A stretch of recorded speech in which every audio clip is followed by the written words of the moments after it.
Que la paix et la grâce de notre Seigneur et Sauveur Jésus-Christ soient avec vous tous.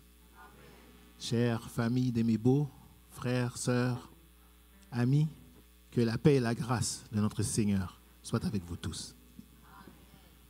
Ô gloire au nom de notre Seigneur.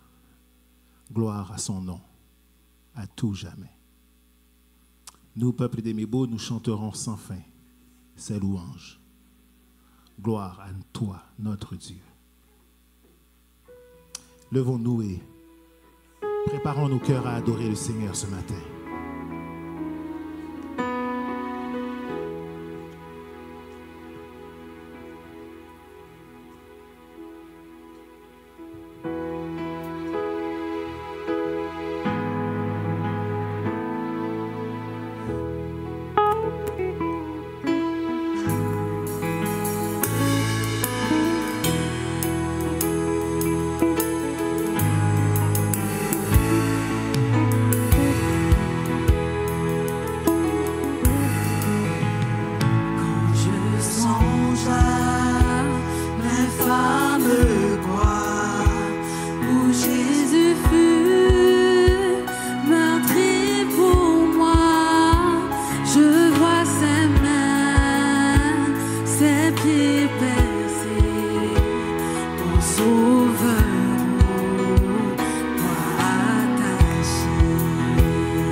Gloire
Dieu d'amour, nous voici devant toi ce matin, humblement prosternés devant toi, Seigneur, devant ta majesté. Nous venons t'offrir notre adoration ce matin, Seigneur, notre louange, Seigneur. Purifie-nous ce matin, Seigneur, afin que cette offrande te parvienne comme un parfum de bonne odeur, Seigneur. Nous te remercions ce matin, Seigneur, par le sacrifice de ton Fils Jésus, pour nous, à notre place sur le bois du Calvaire, Seigneur. Nous avons désormais accès au lieu très saint, Seigneur. Nous te remercions, Seigneur. Purifie-nous ce matin, Seigneur. Sont de nous, Seigneur, ce matin. Il connaît nos pensées, Seigneur. Regarde si nous sommes sur une mauvaise voie, Seigneur. Et conduis-nous, Père Saint, sur la voie de l'éternité, Seigneur. Et ainsi, tous les instants de notre vie, chaque instant de notre vie sera un instant de louange et d'adoration pour toi, Seigneur, pour toi seul, Seigneur. Gardez-nous, Seigneur. Reçois notre adoration. Ainsi nous t'avons prié dans le nom de Jésus. On va maintenant faire la lecture du psaume 150.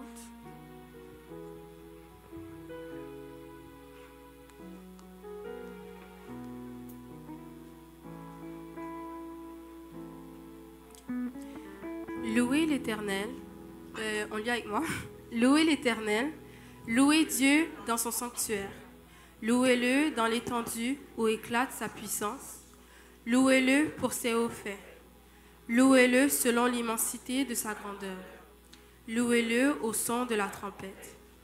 Louez-le et les armes. Louez-le avec le tambourin et avec des danses. Louez-le avec les instruments à cordes et le chalumeau. Louez-le avec les cymbales sonores. Louez-le avec les cymbales retentissantes. Respire, loue l'Éternel. Louez l'Éternel. Amen. Que tous ceux qui respirent louent l'Éternel ce matin. Je ne sais pas si vous avez remarqué, je ne sais pas si vous savez, ce passage contient 7 mots différents dans la langue hébraïque qui traduisent le mot louange. Nous, en français, on a seulement le mot louange. Et un des points communs là, de ces 7 mots-là dans la langue hébraïque, c'est qu'ils traduisent une position du corps, comme s'agenouiller, se prosterner, exploser de joie, chanter avec des instruments, rendre hommage à Dieu, élever les mains. Alors ce matin, en le louant, je vais vous demander de prendre la position qui rend honneur, la position à notre Seigneur, la position dont votre Seigneur est digne d'être loué ce matin. Amen. Amen.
de Jésus est si doux, de Dieu désarmant le courroux. Il nous appelle au rendez-vous. Voici le nom de Jésus. Encore une fois, le nom de Jésus. Le nom de Jésus est si doux, de Dieu désarmant le courroux. Il nous appelle au rendez-vous.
Dans le psaume 150 que nous avons lu, c'est un temps d'adoration aussi.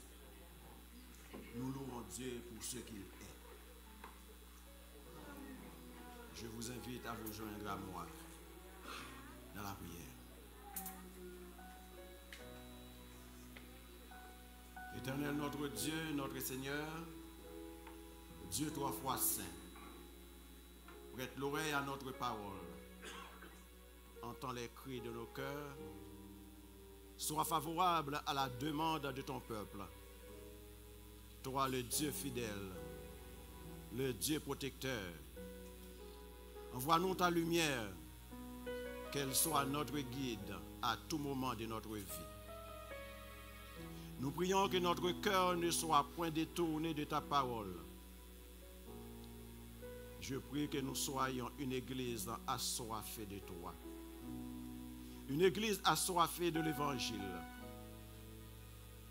Papa, accorde à chacun d'entre nous la grâce d'exercer nos dons dans la crainte de toi, dans l'amour et dans la diversité. Donne-nous d'être motivés pour la cause de l'évangile de Jésus-Christ. Père éternel, nous invoquons ta paix, ta miséricorde sur chaque famille de notre Église. Nous prions qu'il n'y ait pas de division, de rancune, de discorde dans nos familles, dans nos couples. Nous prions que ce soit l'amour, le pardon, la tolérance, la compréhension et la réconciliation qu'on trouve dans nos foyers. Nous venons intercéder pour nos frères et nos sœurs qui souffrent dans leur corps, afin qu'ils puissent en trouver la santé, le soulagement. Seigneur Dieu, toi le souverain, le créateur, guéris par ta toute puissance les malades parmi nous. Nous prions pour notre sœur Séraphine, pour notre sœur Martine, notre frère Déli et d'autres qui souffrent dans leur corps que tu connais par leur nom. Préserve-les du découragement, du doute. Ranime leur espérance en toi. Et nous prions aussi pour qu'ils gardent confiance en tes promesses. Papa, fortifie leur foi et qu'ils continuent à te donner gloire pour le Dieu que tu es. Papa, fortifie la foi de nos jeunes filles et nos jeunes garçons. Apprends-les à comprendre leur identité en Jésus. Envoie des jeunes hommes de caractère à nos jeunes filles que tu appelles à la vocation au mariage, afin qu'il y ait d'autres foyers centrés sur Christ. Préserve de toute souillure, de toute pensée captive, ceux et celles que tu appelles à vivre dans le célibat. Père éternel, sois un refuge pour nos frères et nos sœurs missionnaires de partout dans le monde. Conduis-les sur les rochers qu'ils ne puissent atteindre. Préserve-les contre toute attaque de l'ennemi, contre toute persécution pour leur foi. Ô Père, donne-nous de la compassion pour les gens de notre quartier. afin d'aller leur proclamer la bonne nouvelle du salut en Jésus. Fais de nous des semeurs d'espérance, des artisans de paix, et nous prions que tu accordes la protection à nos voisins. Nous prions qu'ils ne méditent pas le mal contre leurs prochains, mais qu'ils cherchent leur bien-être et qu'ils marchent dans les sentiers paisibles. Père, donne la sagesse à nos dirigeants, aux forces de l'ordre de la ville, afin qu'ils soient des hommes et des femmes intègres. Nous prions pour nos enfants qui vont bientôt dans leur salle de classe. Accorde-le, Papa, la sagesse de grandir dans ta parole et protège-les contre tous les pièges de l'ennemi. Bénis les dîmes et les offrandes que nous t'apportons.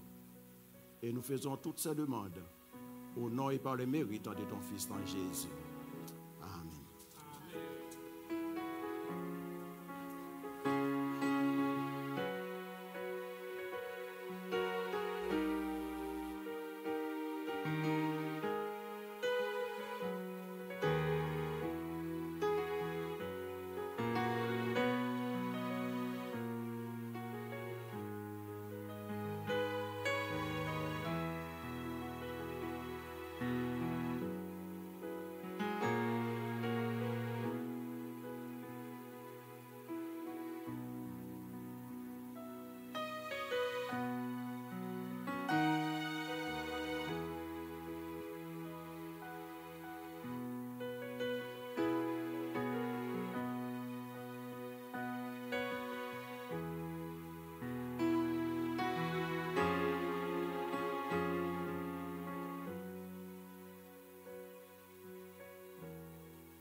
Dans 1 Corinthiens chapitre 11, les versets 23 à 26. 1 Corinthiens chapitre 11, nous allons lire les versets 23 à 26.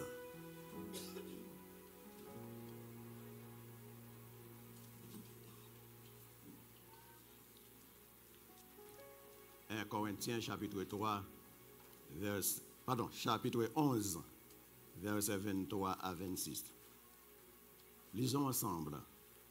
Car j'ai reçu du Seigneur ce que je vous ai enseigné, c'est que le Seigneur Jésus, et après avoir rendu grâce, le rompit et dit, ceci est mon corps qui est rompu pour vous. Faites ceci en mémoire de moi. De même, après avoir soupé, il prit la coupe et dit, cette coupe est la nouvelle alliance en mon sang. Faites ceci en mémoire de moi toutes les fois que vous en boirez. Car toutes les fois que vous mangez ce pain et que vous buvez cette coupe, vous annoncez la mort du Seigneur jusqu'à ce qu'il vienne. Amen. Frères et sœurs, ce repas est une occasion pour nous de méditer et de se souvenir du sacrifice de Jésus. Bien que Jésus soit le Fils de Dieu, le Seigneur des Seigneurs, le Roi des Rois, il n'a trouvé que le mépris, les souffrances et la mort, alors qu'il n'a jamais commis de péché. Lors de son dernier repas, Jésus a ordonné qu'on se souvienne de lui. Donc cette table n'est pas un repas ordinaire. Jésus donne à ce pain, à ce vin, un sens nouveau. Ces éléments symbolisent le corps meurtri de Jésus, son sang coulé sur le bois infâme du calvaire. Je dis bien symbolise. Ce pain et ce vin ne prend pas le corps de Jésus, mais symbolise le corps et le sang de Jésus. En effet, nous avons besoin de nous souvenir constamment du sacrifice de Jésus sur la croix. Par son sacrifice, nos péchés ont été pardonnés. Nous vous invitons ce matin, en ce moment même, à prendre une minute pour méditer sur l'œuvre accomplie par Jésus à la croix. Prenons une minute pour nous examiner.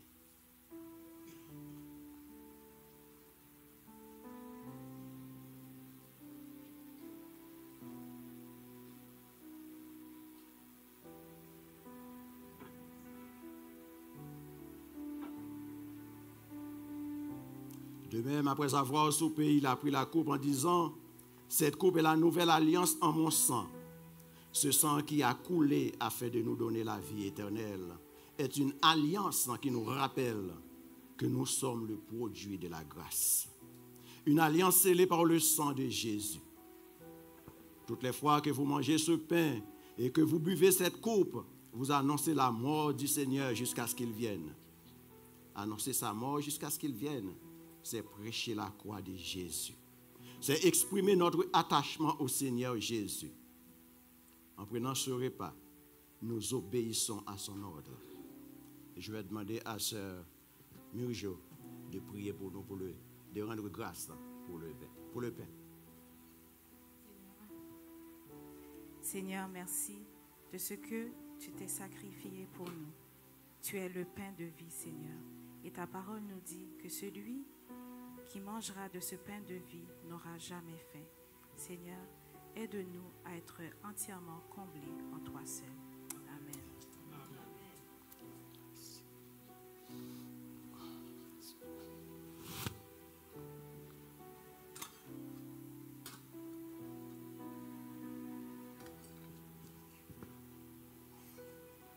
Distribuez à d'autres.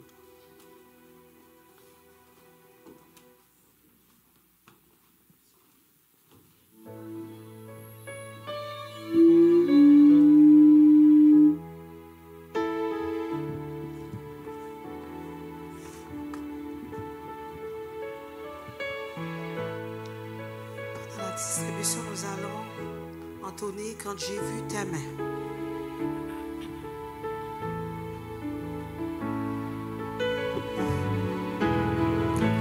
Quand j'ai vu tes mains guérir tant de malades, quand j'ai vu tes mains qui rompaient du pain pour nourrir tout autour de toi. Des milliers d'hommes, Seigneur, en retour, reçois mon amour. Seigneur, en retour, reçois mon amour. Ça veut dire quand j'ai vu tes pieds. Quand j'ai vu tes pieds saigner de partout, quand j'ai vu tes pieds percés par le clou pour sauver tout autour de toi. Des milliers d'hommes, Seigneur, en retour, reçois mon amour. Seigneur, en retour, reçois mon amour. Quand j'ai vu tes yeux, Quand j'ai vu tes yeux pleins de pleurs, de larmes, quand j'ai vu tes yeux au regard d'amour, Pardonnez pardonner tout autour de toi. Des milliers d'hommes, Seigneur, en retour, Seigneur, en retour, reçois mon amour, Seigneur. reçois mon amour. Seigneur, en retour, Seigneur, en retour, reçois mon amour. et quand j'ai vu ton corps,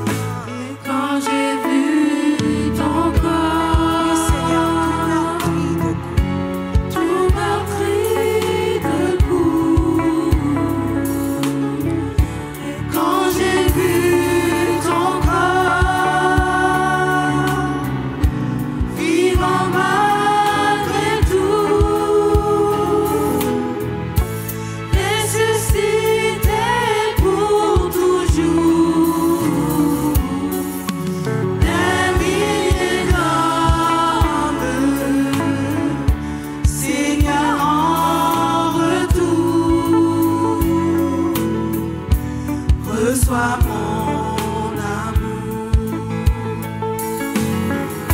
Seigneur, en retour,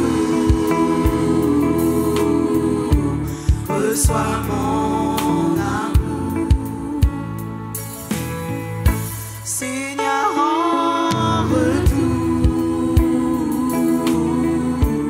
reçois mon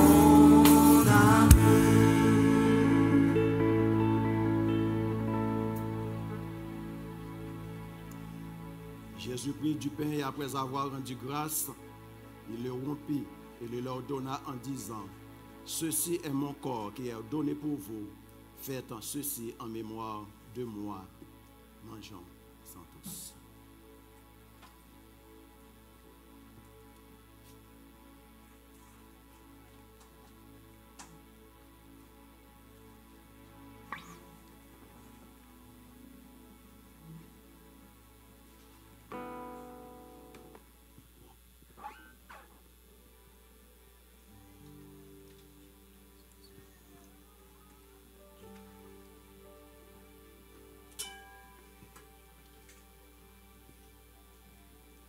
Je vais demander à frère Paul de rendre grâce pour le vin.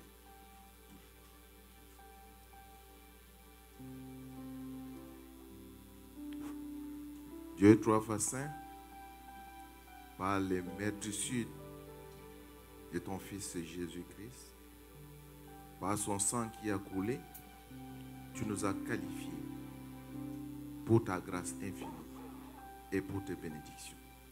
Merci Père. Amen. Nous allons entonner sur le mont du Calvaire.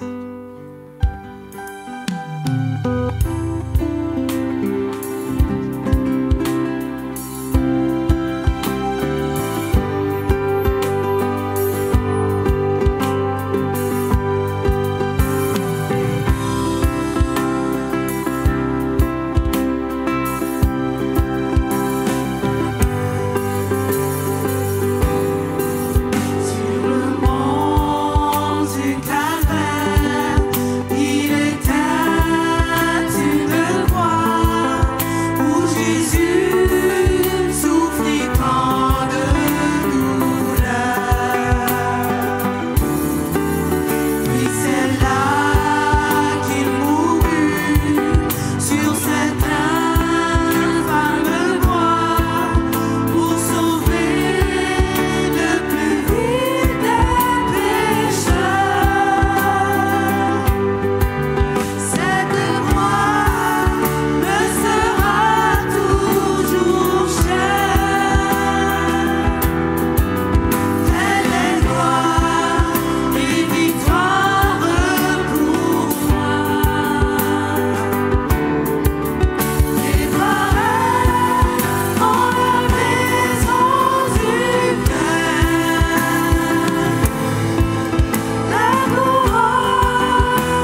de même la coupe après le souper. Et il la leur donna en disant, cette coupe est la nouvelle alliance en mon sang qui est répandue pour vous. Buvons-en tous.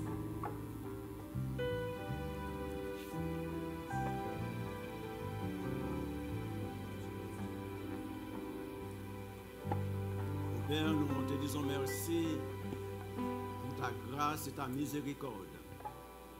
Merci de nous avoir permis de participer à ce repas.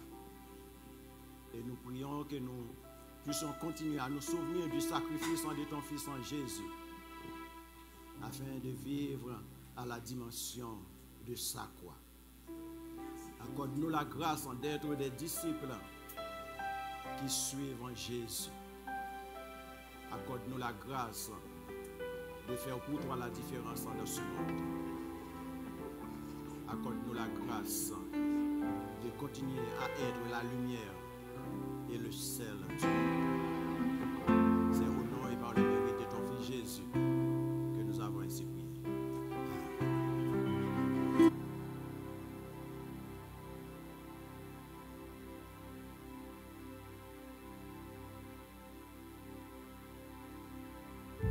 Bonjour, Église missionnaire évangélique.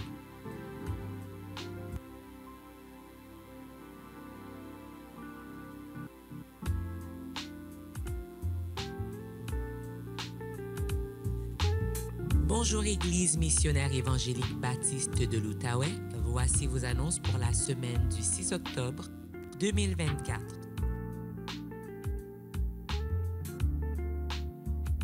Tous les dimanches, il y a école du dimanche pour tous les enfants de 3 ans à 12 ans à l'étage et la pouponnière est aussi ouverte à l'étage pour tous les enfants de 2 ans et moins. Tous les mardis, il y a un moment de prière au téléphone à 11h.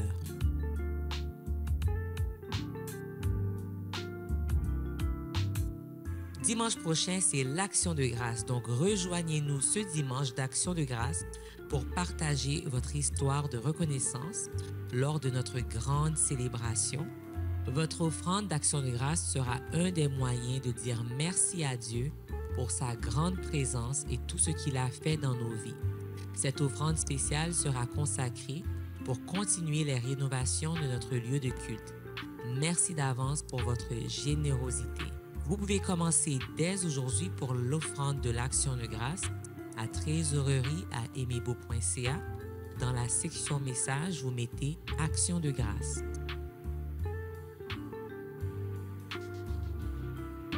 En cette même occasion, nous vous invitons tous à participer à la collecte de dons et de denrées non périssables pour l'organisation BASE, Banque alimentaire Service Entraide.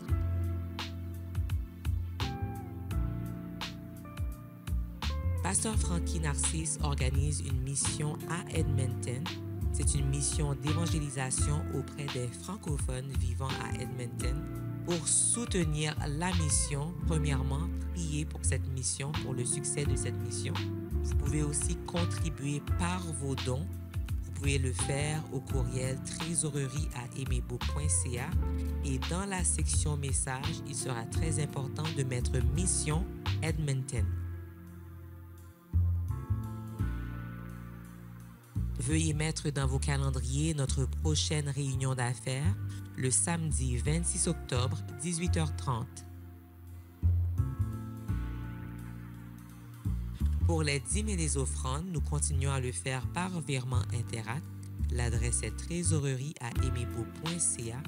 Dans la section message, vous mettez dîmes, offrandes ou levée de fonds.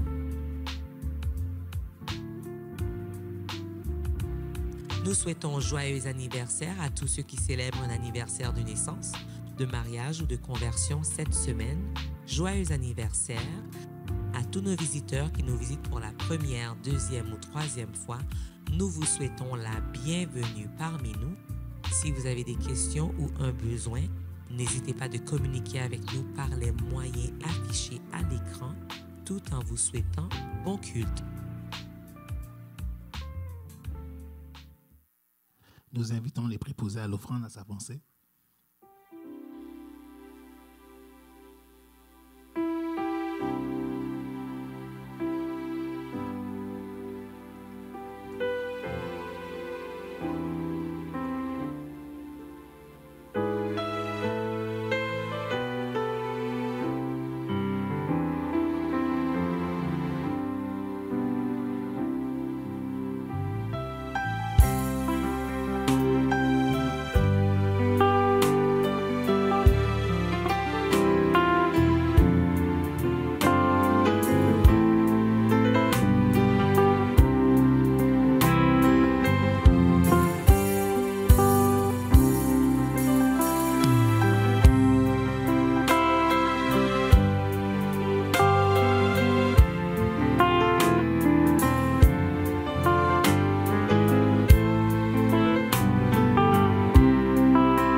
très belle louange, très belle adoration ce matin. Nous remercions le Seigneur pour cela.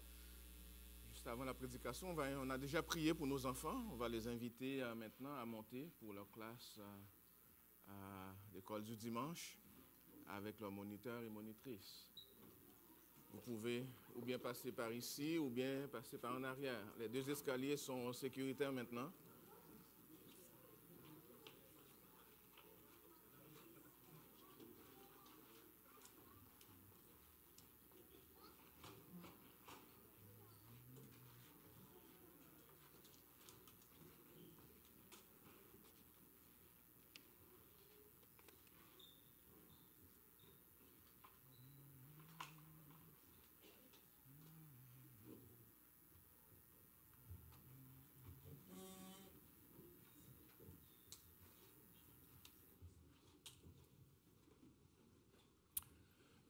Nous avons aussi dans les annonces avec notre sœur Nancy accueilli de manière indirecte les visiteurs.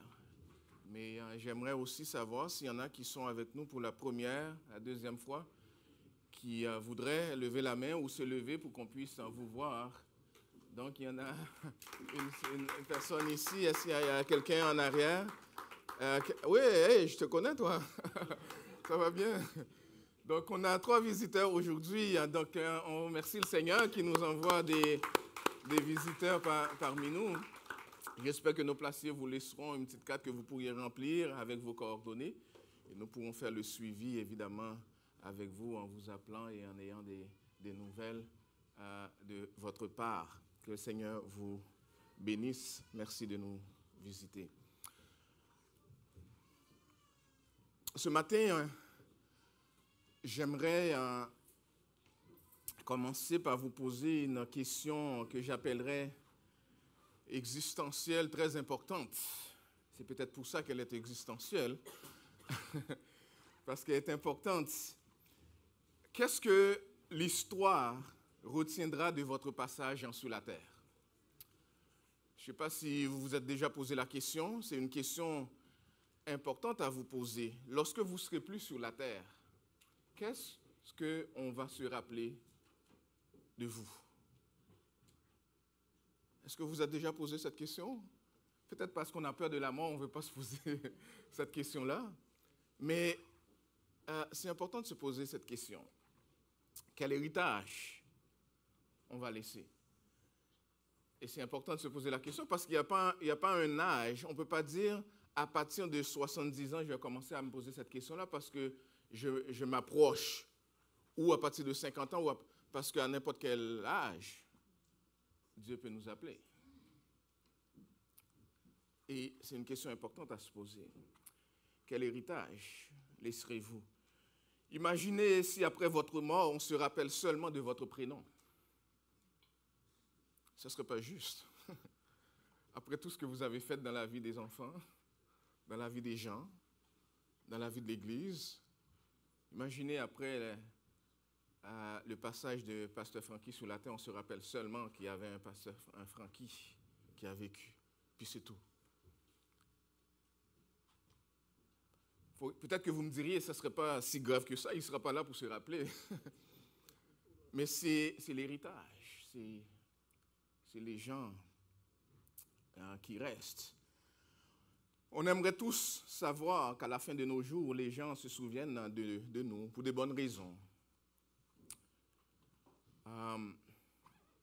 Mais aussi, c'est important de remarquer que pour laisser un grand héritage,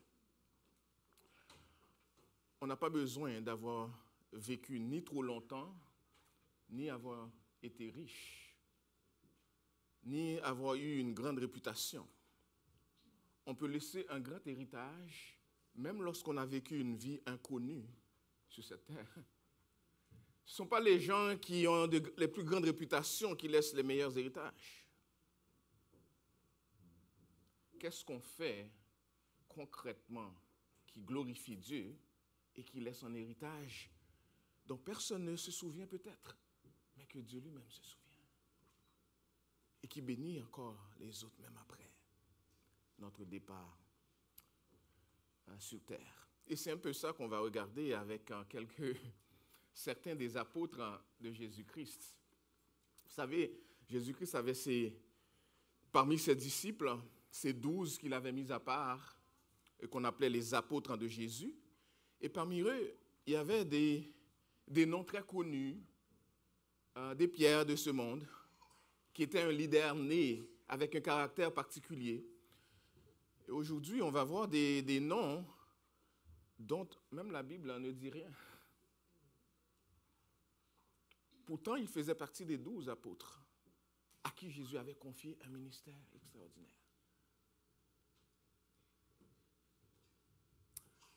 Ce n'est peut-être pas la réputation, c'est peut-être le concret de ce qu'on fait et qui laisse un héritage. J'ai appelé ce message « Ces héros obscurs de l'Évangile ». Ces héros obscurs de l'Évangile. Il s'appelle Jacques, il s'appelle Simon, il s'appelle Jude. On va regarder ces trois ce matin. Et je vais lire deux courts textes. Et dans ces textes, ces deux textes ont résumé un peu l'essentiel, évidemment, du message de ce matin. On va d'abord lire dans Matthieu chapitre 10, les versets 2 et 3 seulement. Et ensuite, on lira dans Hébreux chapitre 6, seulement le verset 10. Je lis pour nous d'abord Matthieu chapitre 10, verset 2. On va commencer à partir du verset 2. Voici les noms des 12 apôtres. Le premier, Simon, appelé Pierre, et André, son frère, Jacques, fils de Zébédée, et Jean, son frère, Philippe et Barthélemy, Thomas et Matthieu, le publicain, Jacques, celui qu'on va regarder aujourd'hui, fils d'Alphée, et Thaddée, Simon, le Cananite, et Judas Iscariote, celui qui livra Jésus. Ensuite, on va lire maintenant dans Hébreux chapitre 6, le verset 10.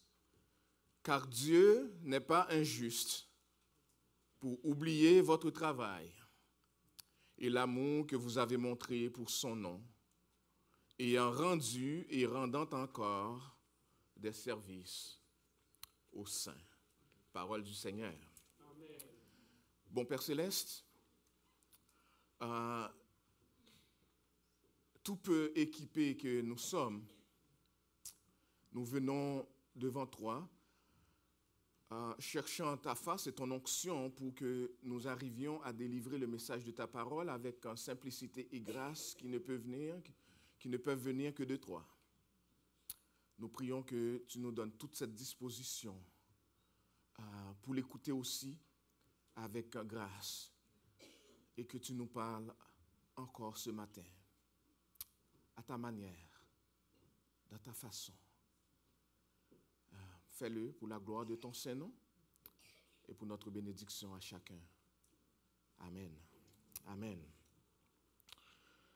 Ces individus que notre Seigneur Jésus a choisis et envoyés pour prêcher le royaume, guérir les malades et chasser des démons, étaient, nous l'avons vu tout au cours de cette série sur l'unité dans la diversité en regardant les apôtres de Jésus, ils étaient des hommes ordinaires, très ordinaires, des hommes comme vous et moi, qui dans la rue passeraient inaperçus.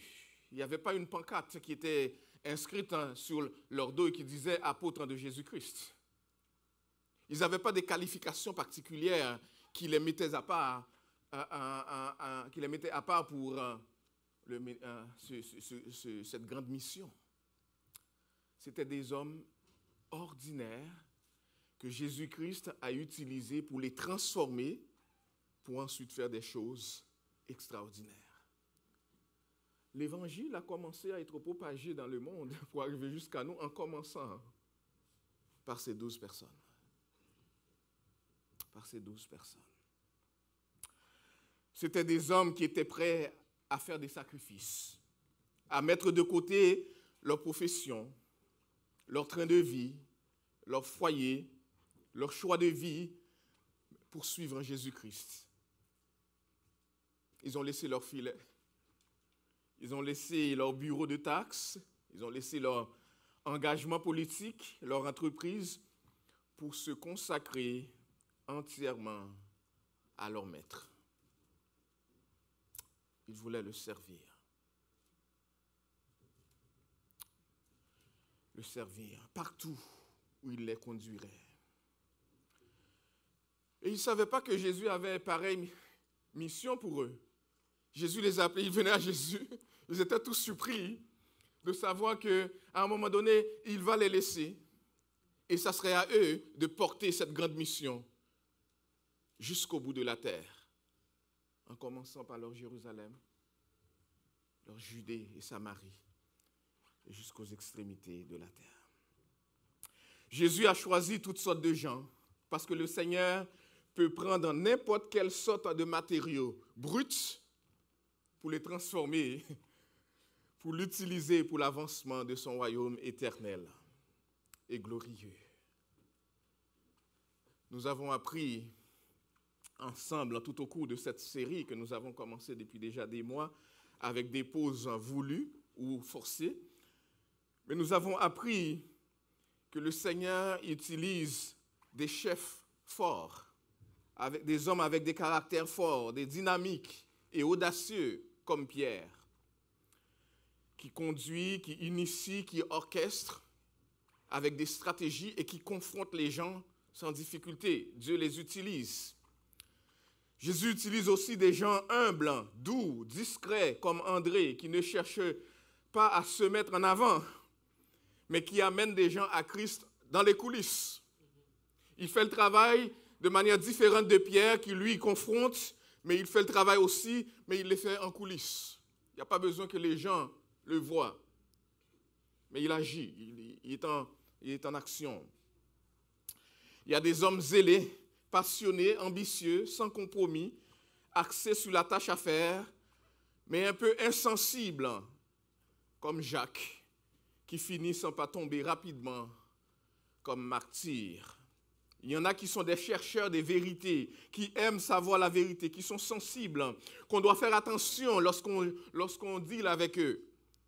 Ils ont un caractère plutôt sensible, soucieux, croyant, confiant, intime, comme Jean, un peu égocentrique, comme Jean et son frère Jacques, les fils de Zébédée. Vous vous rappelez d'eux, on les a étudiés, on les a vus ensemble. Il y en a des sceptiques, des hommes analytiques, mécaniques, lents à croire, lents à agir, sans vision, un peu pessimistes, un peu sécurisés, un peu fragiles, comme Philippe. Il y en a qui sont pleins de préjugés dans leur cœur, qui cherchent la vérité en même temps, honnête, et qui ont l'esprit clair, profondément soumis à l'autorité, comme Nathanaël. Il y en a des exclus, des escrocs, des collecteurs d'impôts, des traîtres. Et parmi les plus haïs des hommes dans toutes les sociétés, ces collecteurs d'impôts qui viennent prendre des choses dans nos poches, même lorsqu'on ne voudrait pas les donner, comme Matthieu, on l'a étudié ensemble, vous vous rappelez, qui sait qu'il est un pécheur et cherche le pardon auprès de Dieu. Et qu'est-ce que Jésus fait? Il transforme tout ce beau monde, les sceptiques, les chefs forts, les dynamiques, les pessimistes. Il les met ensemble et il forme une équipe à qui il confie une responsabilité. Et il dit, peu importe votre trait de caractère, je veux que vous travailliez ensemble, dans la diversité, dans un esprit d'unité, pour faire avancer la mission que je vous confie. Et c'est ça encore l'Église d'aujourd'hui. Si vous regardez encore l'Église d'aujourd'hui, vous trouverez ces hommes et ces femmes dans leur diversité, mais que Dieu nous appelle à travailler ensemble pour la même mission. Et Dieu nous dit, non, ce n'est pas seulement ton caractère qui doit s'imposer. C'est que ton caractère fait partie d'un nombre de caractères. Et vous devez travailler, respecter les uns les autres, travailler dans cet esprit d'unité pour faire avancer ma mission. Parce que ce n'est pas notre mission à chacun, c'est la mission de Christ. Et il nous appelle à nous soumettre toutes et tous à sa mission. L'unité dans la diversité. Alors ce matin, parmi cette liste que je vous ai mentionnée, est-ce qu'il y en a beaucoup qui se rappellent de Thaddée?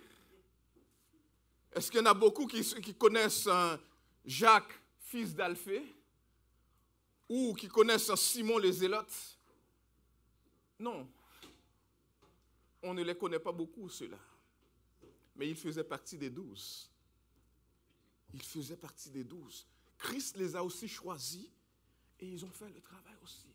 Même lorsque ils brillaient dans l'obscurité. Dieu ne nous appelle pas tous à être en avant, mais il nous appelle tous à nous mettre au travail. Et ce n'est pas seulement en avant qu'il y a du travail à faire. Et si vous saviez combien c'est stressant d'être en avant, on ne voudrait pas tous être en avant. Si vous savez combien les mains sont moites d'être en avant. Le premier qu'on va regarder, le premier personnage qu'on va regarder, il s'appelle Jacques. Vous savez qu'est-ce que la Bible nous dit de lui? Quand vous parcourez toute la Bible, vous savez qu'est-ce que la Bible nous dit de Jacques? Absolument rien. La seule chose que la Bible nous dit de Jacques, c'est qu'il s'appelle Jacques, son prénom, et que son père, le prénom de son père, c'est d'Alphée. Jacques, fils d'Alphée. Jacques, fils d'Alphée. Et j'ai l'impression que l'auteur biblique et l'Esprit Saint prend le temps de le faire pour le distinguer d'autres Jacques. Parce qu'il y a beaucoup de Jacques dans la Bible, et on va le voir tantôt. Mais tout ce que la Bible nous dit, c'est que il s'appelle Jacques, et il est le fils d'Alphée. Vous vous rappelez, si vous étiez Jacques, fils d'Alphée, vous étiez vivant, et puis après tout ce que vous avez fait, tout ce qu'on dit de vous, c'est votre prénom et le prénom de votre père. J'imagine si... C'est pour ça que j'ai introduit le message comme je l'ai fait, et c'est pour ça que ce matin, on parle de ces héros obscurs de l'Évangile. La Bible ne dit rien de lui, ni de son travail, sa personnalité, rien. Sa caractéristique principale, c'est l'obscurité. Il n'a posé aucune question, il n'a rien dit. Nous ne savons rien de lui. Il se peut qu'il ait simplement été une personne tellement obéissante qu'il n'avait pas grand-chose à en dire. Tout ce qu'on lui demandait de faire, il le faisait, on ne le sait pas. Il fait partie de ces héros inconnus, on dirait même méconnus. Et heureusement, chers amis, Dieu n'a pas oublié son travail. Dieu honorera sa fidélité.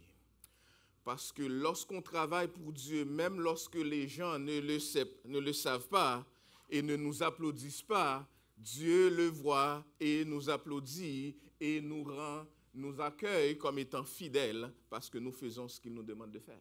Amen. Nous ne faisons pas les choses pour les gens, nous faisons les choses pour Dieu.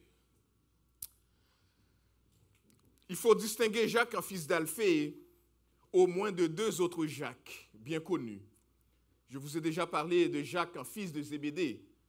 Vous savez, ce fils du tonnerre avec son frère Jean, ces deux égocentriques qui ont été voir Jésus avec leur mère et qui ont dit à Jésus, lorsque tu seras dans ton royaume, nous aimerions être assis un à ta droite puis un autre à ta gauche parce qu'on est les plus qualifiés pour servir dans ton royaume. Jésus avait des gens comme ça comme apôtres, des gens qui se croient les plus qualifiés pour faire la chose. Il y avait donc ce Jacques-là, mais il y avait aussi Jacques, le frère de Jésus, qui est devenu le leader principal de l'église naissante de Jérusalem, si vous vous rappelez. Jacques, fils d'Alphée, n'a rien écrit en tout cas rien écrit de connu. Il n'a rien dit, rien demandé, quoi que ce soit, jamais fait quelque chose qui soit rapporté dans la Bible. En Marc chapitre 15, verset 40, si on peut tourner assez rapidement, Marc chapitre 15, verset 40.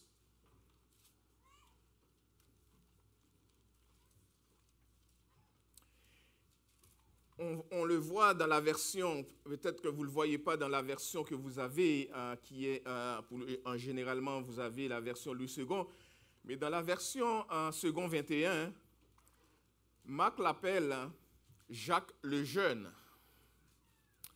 Jacques le Jeune. Et dans la version Colombe, on l'appelle Jacques le Petit. Il y a même une version qui l'appelle Jacques le Mineur. Est-ce que c'était peut-être à cause de sa taille? Est-ce que c'était pour le distinguer de l'autre Jacques qui était aussi des 12, qui était plus grand? Est-ce qu'il y avait une autre raison? On ne le sait pas. Mais il y a d'autres versions qui le présentent comme étant le petit Jacques, qui l'appelle Jacques le Mineur. Et moi, je peux comprendre très bien cela. Vous savez, vous ne serez pas surpris si je vous appelle que dans ma famille, j'ai un frère qui s'appelle Arsène comme moi. Et lorsqu'on a besoin de nous distinguer, vous savez comment on fait? On appelle un Arsène le Jeune et l'autre Arsène le Vieux.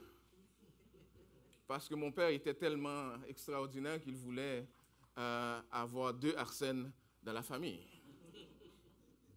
Donc je peux comprendre facilement Jacques qui fait partie des 12. Et pour distinguer les 2 Jacques, on appelle un le petit et l'autre le vieux ou celui de grande taille, même si Jacques, le premier, ça n'était pas nécessairement appelé le grand. Cela devrait, chers amis, nous encourager. Cela devrait nous encourager de savoir que Dieu ne dépend pas de vedettes pour faire son travail. Il appelle ces gens qui n'ont aucune réputation. Est-ce qu'il y a des Jacques, fils d'Alphée ici? On ne vous connaît pas, hein? Mais vous êtes en train de faire le meilleur travail qui existe. Vous prêchez l'évangile de Jésus-Christ pour que des âmes viennent à la conversion et que ces âmes passent des ténèbres à la merveilleuse lumière en Jésus-Christ. Mais inaperçus. Personne ne vous connaît. On ne vous invitera jamais à une station de radio ou de télévision pour donner une entrevue. Vous passerez inaperçu même dans votre quartier. Mais vous faites un travail qui glorifie le Seigneur. Et quand le monde vous aura oublié, Dieu se souviendra du travail extraordinaire que vous auriez fait. Vous savez comment Jésus accueille ces gens-là? Il dit, bon et fidèle serviteur, venez, moi je vous accueille. C'est extraordinaire. Vous n'avez pas besoin d'avoir un grand nom, une grande réputation pour servir le Seigneur. La tradition, et quand on parle de tradition, vous savez, quelques années après, tous les disciples, tous les apôtres de Jésus sont morts.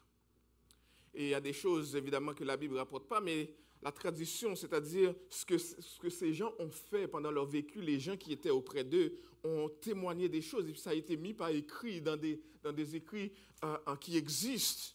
Et la tradition rapporte que Jacques, qui a vécu dans l'obscurité, a été quand même reconnu par la tradition. Les pères de l'Église disent qu'il a prêché en Perse, l'ancien Iran, où il aurait apporté l'évangile de Jésus-Christ. On a refusé de l'écouter, comme on fait encore aujourd'hui. Hein? On a refusé de l'écouter alors qu'il allait en Perse prêcher l'évangile. Ils ont refusé de l'écouter, il continuait à prêcher, ils l'ont arrêté, ils l'ont crucifié et il est mort martyr. Comme la plupart des apôtres, hein, selon ce que nous rapportent les traditions. Il a été prêché l'évangile aussi loin que le Seigneur l'avait conduit. Et on ne sait pas combien de gens qu'il a sauvés, que Dieu l'a utilisé pour sauver en Perse. Mais il est mort là, crucifié. Cela nous montre, pour le dire à la manière de John MacArthur, que ce n'est jamais en réalité l'ouvrier qui est important dans l'œuvre du royaume. Ce n'est jamais l'ouvrier qui est important. C'est celui qui envoie qui est important. Et il envoie où il veut. L'ouvrier n'est rien. Chers amis, ce ne sont pas les meilleurs prédicateurs, les meilleurs guérisseurs, ce ne sont pas les meilleures méthodes, les meilleurs moyens placés par les hommes, mais Christ qui fait la différence dans ce monde. Nous ne sommes que des instruments entre ses mains. Et il ne veut pas que le focus soit sur nous. Il veut que ça soit sur lui. Parce que c'est lui qui sauve et lui qui peut sauver. Le Seigneur utilise un petit gars obscur, inconnu, méconnu. Le Seigneur utilise encore des soldats silencieux, des gens ordinaires, pour faire des choses extraordinaires. Jacques était sans doute un prédicateur puissant, consacré au Seigneur. Mais il faisait son ministère dans l'obscurité.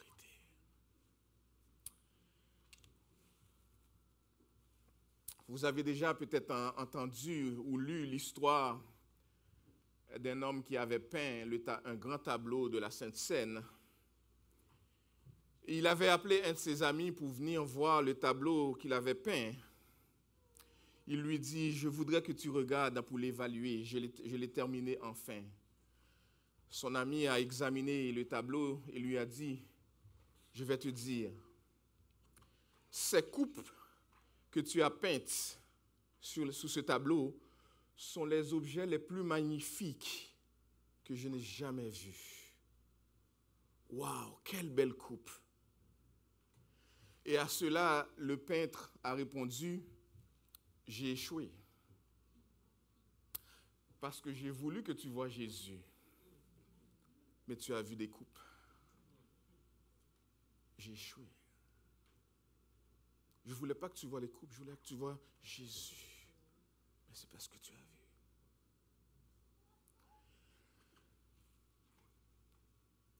Et c'est ce qu'on doit tous chercher.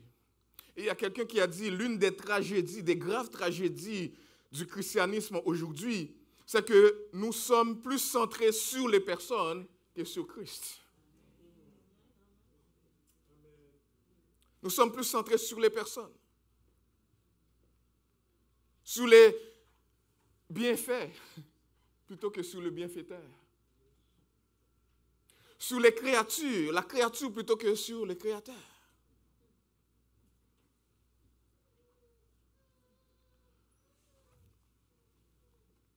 Et nous oublions que l'essentiel, c'est Jésus-Christ. C'est Christ, l'essentiel. Regardons pas les coupes, chers amis. Voyons Jésus. Voyons Jésus. Le deuxième personnage, il s'appelle Simon le Zélote. Je ne vous le présente pas peut-être dans l'ordre, mais il s'appelle Simon le Zélote. Il y a des versions qui disent le zélé. Cananite. Cananite, c'était le mot araméen, je crois, qui était traduit par zélé pour la loi. C'est un homme. Simon le Zélote, peut-être était-ce une manière de l'identifier avec un des partis du judaïsme de l'époque. Vous savez, il y avait 4 grands partis du judaïsme de l'époque. Il y avait les Zélotes, c'était pour les distinguer des pharisiens qui étaient des légalistes. Il y avait des sadducéens qu'on voyait un peu comme les libéraux. Il y avait les esséniens qui étaient plutôt des mystiques. Et il y avait des zélotes. Qui étaient ces zélotes? Les zélotes étaient un groupe orienté politiquement, composé de criminels, de terroristes, de rebelles de la Palestine d'alors qui s'opposaient contre le pouvoir romain. Ils rejetaient toute loyauté à l'empereur de Rome parce qu'il croyait dans la théocratie. Il voulait que ce soit le règne de Dieu et non le règne des hommes. Et il formait ce groupe politique plutôt terroriste et rebelle et ils les attaquaient. Vous voyez, les terroristes, ça ne date pas d'aujourd'hui.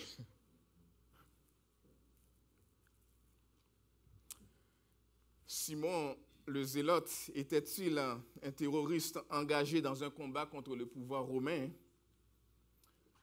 En tout cas, il était un homme résolu et ferme.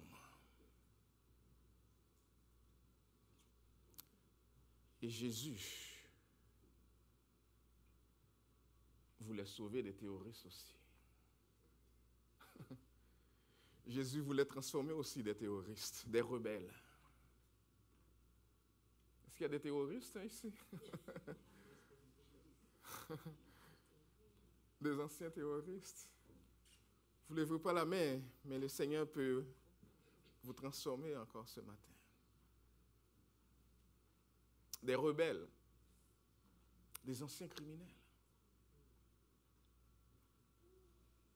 C'est ce que Dieu fait.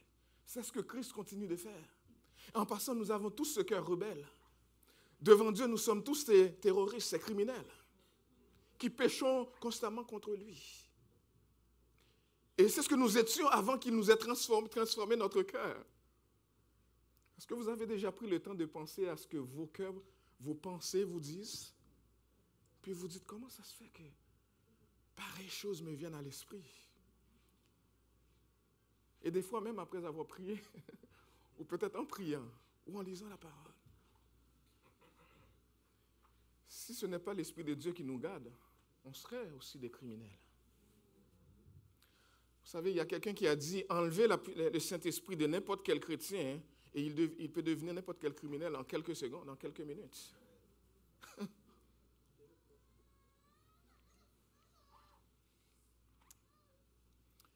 Simon est devenu un homme de Christ, un homme de paix. Il a cru et fut transformé. C'est mobile, chers amis. Son ambition, son enthousiasme, sa personnalité, sa philosophie de vie ont changé. Surtout, chers amis, imaginez ce rebelle, imaginez ce criminel, imaginez ce terroriste qui a entendu Jésus prêcher et Jésus l'exhortait qui dit « Donne à César ce qui est à César ». Il est contre le pouvoir romain, mais il entend son maître qui dit « Donne à César ce qui est à César ». Les autorités sont placées par Dieu. Et il faut obéir aux autorités tant que ces autorités ne nous demandent pas d'aller contre la loi de Dieu. Imaginons Simon qui l'entend. Imaginons Simon, le Zélote, qui est en rébellion, et puis la parole de Dieu lui dit, si quelqu'un te force à faire 1000, fais-en 2. Va un peu plus loin. Obéis. Écoute. Mais imaginez encore Simon qui a entendu son maître lui dire, aimez vos ennemis. Imaginons les rebelles, les terroristes, les criminels qui entendent son maître lui dire, aimez et non haïr. Aimez. Oui, chers amis, Dieu utilise toutes sortes de personnes non qualifiées et il peut nous utiliser encore aujourd'hui. Des personnes non qualifiées. Des inconnus, des méconnus. Des rebelles. Des zélés dans le sens négatif. Parce qu'on peut être zélé pour Dieu dans le sens positif.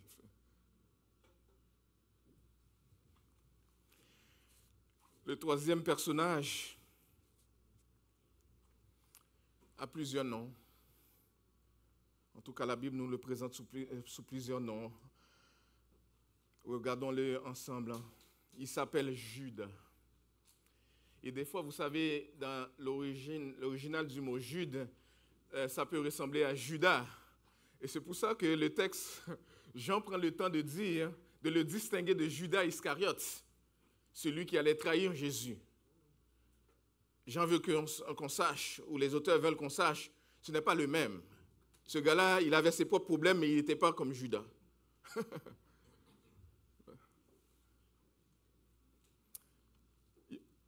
Marc et Matthieu l'appellent Thaddée. Thaddée. Mais Luc le présente sous le nom de Jude, fils de Jacques. C'est ce qu'on voit en Luc chapitre 6, verset 16, et en Actes chapitre 1er, verset 13.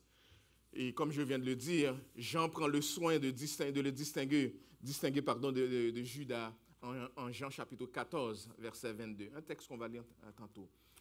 Mais il s'agit de la même personne. Jude était son troisième nom, son nom courant qui signifie Dieu conduit. Dieu conduit. Thaddée était le surnom araméen qui signifie enfant du Saint et qui reflète le fait que Thaddée était peut-être le bébé, le petit dernier de sa famille. Et le surnom, parce qu'il y a des versions qui l'appellent aussi le B, L-E-B-B et E, qui signifie littéralement un enfant de cœur, tendre ou quelqu'un qui a un grand cœur. Donc les jeunes, je vous donne des noms pour vos futurs garçons.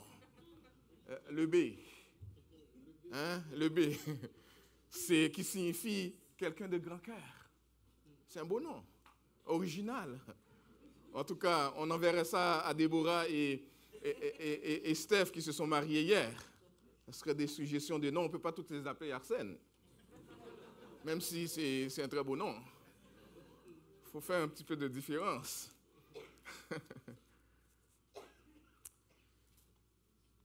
Le surnom signifie quelqu'un de grand cœur.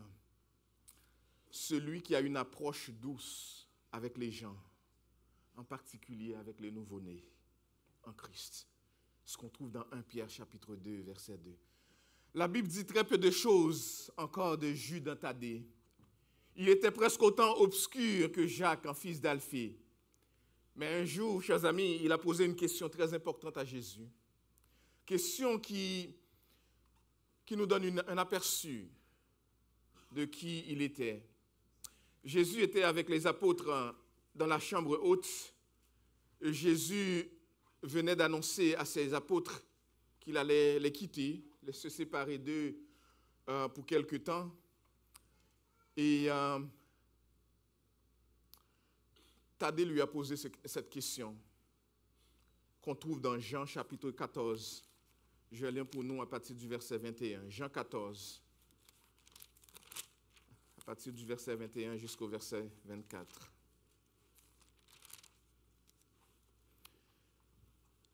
Jésus leur disait, « Celui qui a mes commandements et qui les garde, c'est celui qui m'aime. Et celui qui m'aime, sera aimé de mon Père.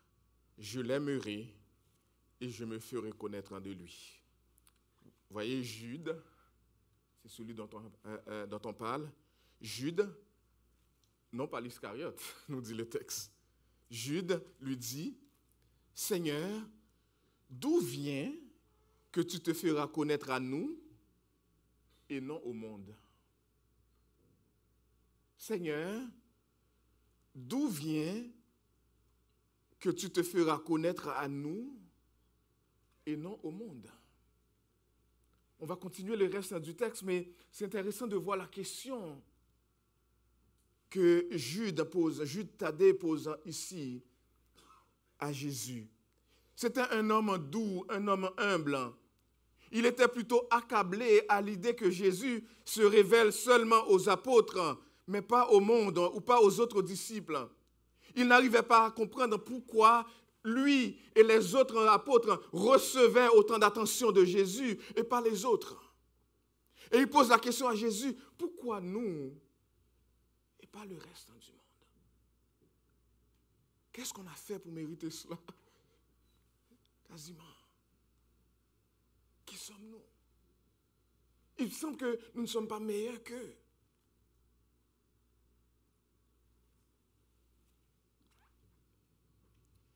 Pourquoi veux-tu seulement te montrer à nous? Le monde entier a besoin de te connaître. Comment pourrais-tu démontrer qui tu es sans que le monde le voie? C'est un peu le sens de la question. Il ne comprenait pas.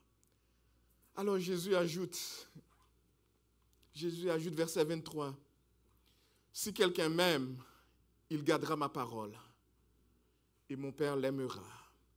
Nous nous souviendrons de lui, et nous ferons notre demeure chez lui. Celui qui ne m'aime pas ne garde point mes paroles. » Et c'est fort ce que Jésus dit ici. Autrement dit, Jésus répond à la question de Jude pour dire, « Je ne me fais pas connaître aux autres parce qu'ils ne m'aiment pas. Ils n'ont pas besoin de me connaître parce qu'ils ne m'aiment pas. Ils ne peuvent même pas me comprendre parce qu'ils ont le cœur endurci pour me rejeter. Je me fais connaître à ceux qui m'aiment, à ceux qui savent apprécier qui je suis et qui vont comprendre mon message et qui m'aiment en retour et qui vont faire la mission que je leur confie. Je ne vous ai pas choisi parce que vous le méritez. Je vous ai choisi. Moi, ce n'est pas vous qui m'avez choisi. Je vous confie cet héritage. Et je mets mon amour dans votre cœur pour le faire. Autrement dit, chers amis, Dieu se fait connaître seulement à un cœur qu'il aime. Seules les personnes qui comprendront ceux qu'il aime, seules ces personnes porteront son message, croiront en son message et obéiront à son message. Et c'est pour ça que la parole de Dieu dit, vous ne pouvez pas dire que vous êtes disciple de Christ si vous n'aimez pas Dieu, ou que vous aimez Dieu si vous n'aimez pas son peuple. Ça n'a pas de sens. Ça n'existe pas de chrétien qui n'aime pas le peuple de Dieu. Chrétien qui n'aime pas Dieu.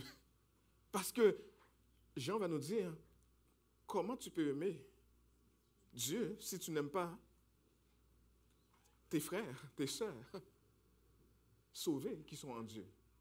Ça n'a aucun sens.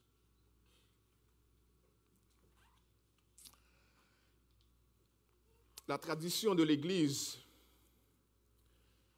primitive nous dit que Thaddée, ou Lebé, ou Jude, qu'il était doué pour la puissance de Dieu pour guérir les malades, par la puissance de Dieu, pardon, pour guérir les malades. La tradition nous dit que c'était un homme doué pour guérir les malades. Dieu l'utilisait pour toucher les malades et être guéri. Un certain roi de Syrie qui s'appelait Abgar en avait entendu parler, il était malade et il avait fait appel à Thaddée pour qu'il vînt et le guérir. Et la tradition nous rapporte qu'en route, Thaddée avait guéri plusieurs centaines de personnes qu'il avait rencontrées sur son chemin, alors qu'il allait rencontrer le roi syrien. Et lorsqu'il avait finalement atteint le roi, il l'avait guéri de sa maladie et présentait l'évangile au roi syrien qui devenait chrétien. Mais la tradition nous rapporte aussi que le roi avait un cousin qui était apostat, qui ne croyait pas. Et lorsque il rencontrait Thaddée qui prêchait l'évangile, il l'a fait arrêter, il l'a emprisonné et il en a fait un martyr. Il l'a tué alors qu'il était emprisonné. Mais il avait eu le temps non seulement de prêcher l'évangile au roi syrien, de faire le travail que son maître l'avait appelé à faire. Et il pouvait dire que m'importe la vie, j'ai été obéissant à ce que le maître m'appelait à faire. On ne sait pas pour combien de temps Dieu nous appelle sur cette vie, dans cette vie. Mais la question à se poser est, est-ce qu'on a fait ce qu'il nous appelle à faire? Peu importe si on est connu ou non. Ça ne veut pas dire que Dieu n'utilise pas les connus. Il utilise aussi les connus. Vous connaissez Pierre, n'est-ce pas? Vous connaissez André, vous connaissez Jacques, vous connaissez Thomas. C'était des hommes connus aussi. Dieu n'a rien non plus contre les vedettes qu'il peut utiliser pour se faire connaître. Mais ce que je veux dire ce matin, c'est que vous n'avez pas besoin d'être une vedette pour servir le Seigneur.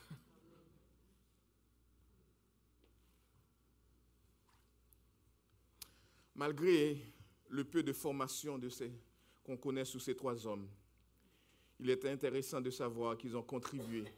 Écoutez bien ça, chers amis. ils ont contribué à poser le fondement de l'Église de Jésus-Christ.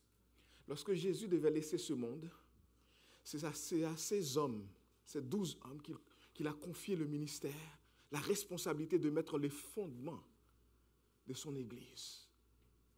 Son Église invisible.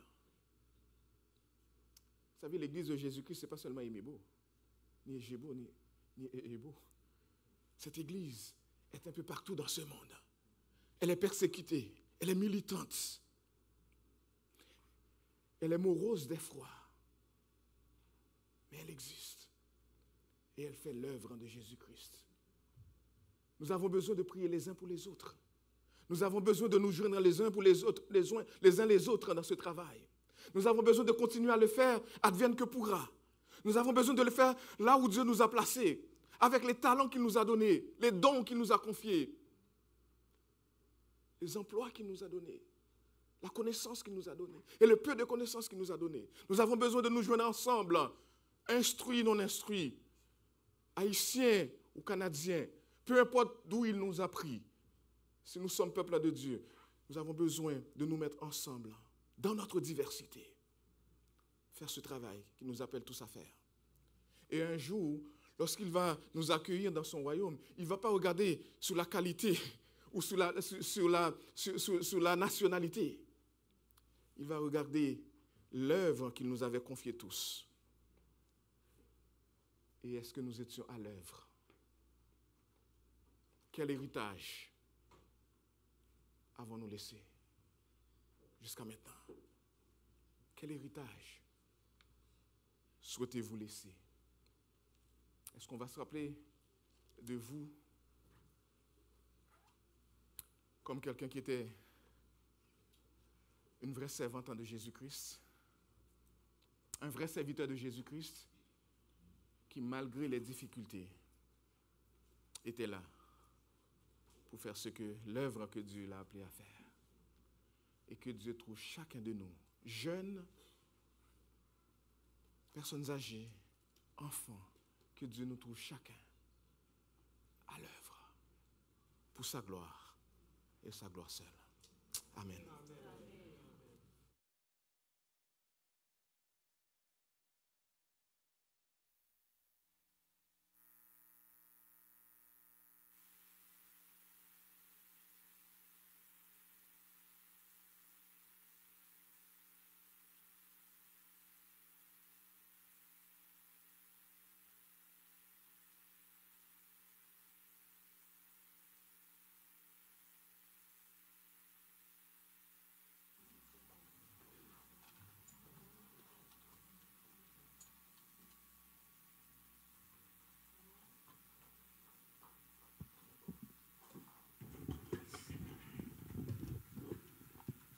Prenons une petite minute de réflexion pour penser à la question que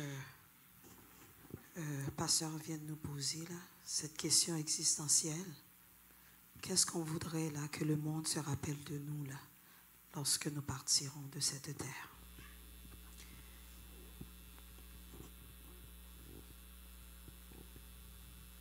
Amen.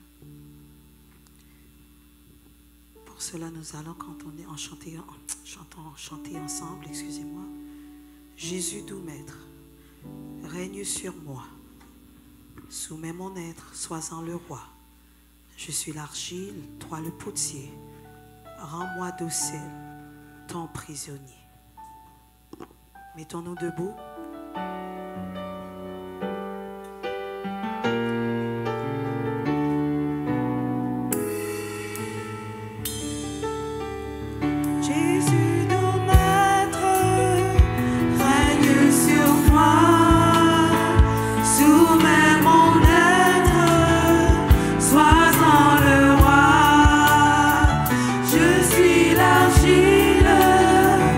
Toi le potier,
bien, avec notre âme remplie de l'Esprit de Dieu, allons dans ce monde. Faisons la mission que Christ nous a confiée. Prêchons l'Évangile de toutes les façons, à la gloire de Dieu. Allez en paix, que Dieu nous bénisse abondamment. Amen.